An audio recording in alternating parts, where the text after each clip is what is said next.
ചെറിയൊരു സഹായം ചെയ്യണം. എന്താ വേണ്ടതെന്ന് വെച്ചാ പറഞ്ഞോളൂ. ഞങ്ങളിവിടെ താമസിക്കുന്ന സ്ഥലത്ത് കഥ എഴുതാൻ പറ്റിയ ഒരു അന്തരീക്ഷമല്ല.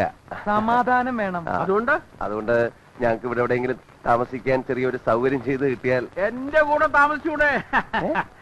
എന്താ ബുദ്ധിമുട്ട് വല്ലതും ഉണ്ടോ? ഒരു ബുദ്ധിമുട്ടില്ല. ഇടയ്ക്കിടയ്ക്ക് കൈ കൊടുക്കൽ മാത്രമേ ഒരു ബുദ്ധിമുട്ടുള്ളൂ. കൊറേ കാലം കൂടിയിട്ടാ രണ്ട് മനുഷ്യർ എന്റെ മുമ്പിൽ വരുന്നത്. അതിന്റെ ഒരു സന്തോഷ. അതെന്താ മനുഷ്യരാരും ഇങ്ങോട്ട് വരാറില്ലേ? ഇവിടെ മനുഷ്യരിക്കണു. ഒക്കെ മൃഗങ്ങളല്ലേ, ഇരുകാലി മൃഗങ്ങൾ. മനുഷ്യരായിരുന്നു ജോമാരിങ്ങനെ ചെയ്യുവോ? ആ മൂസാ ചേട്ടന്റെ സ്ഥലത്ത് വാടകയും കൊടുക്കാതെ ഒഴിഞ്ഞും കൊടുക്കാതെ അക്രമവും കാണിച്ച് ഇവരിങ്ങനെ കിടക്കുവോ? സ്വാമി, നമ്മൾ കറക്റ്റ് ആളുടെ അടുത്ത് വന്ന് പെട്ടെന്ന് നല്ല മനുഷ്യനാണ്. ആ പിന്നൊരു കാര്യമുണ്ട്. മൂസാ ചേട്ടൻ ഇവന്മാരെ അങ്ങനെ അങ്ങോട്ട് ഒഴിപ്പിക്കാൻ പറ്റില്ല. കാരണം ഇവര് വാടകക്കാരാണെന്നോ കയ്യേറ്റക്കാരാണോ എന്നുള്ളതിന്റെ ഒരു രേഖയും സേട്ടുവിന്റെ കയ്യിലില്ല. പക്ഷേ ആ